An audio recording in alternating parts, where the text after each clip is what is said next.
Remove the R pin. Remove the battery strip and battery. Unplug the steering engine.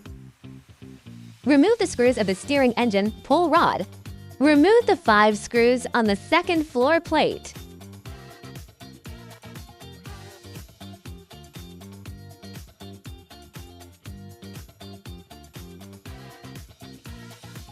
Take out the second floor plate.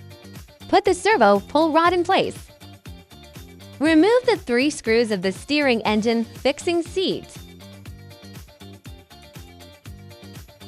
Take out the steering engine. Plug in the battery and ESC. Plug the new steering engine into the receiving board.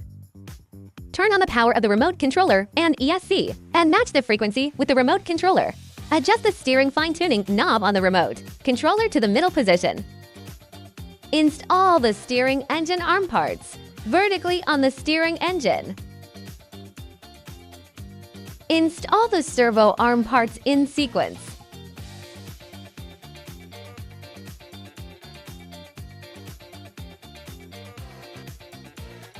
Tighten the clutch screw of the steering engine arm.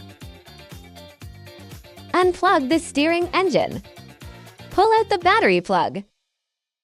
Install the new steering engine on the car. Install the steering engine fixing seats and locking the screws.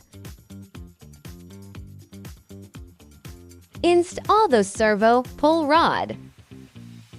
Install the second floor plate.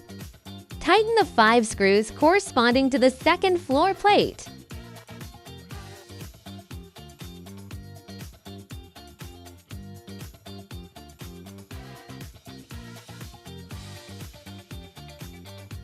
Tighten the screws on the steering engine pull rod. Insert the steering engine plug. Install the battery and battery pressure strip. Insert the R pin.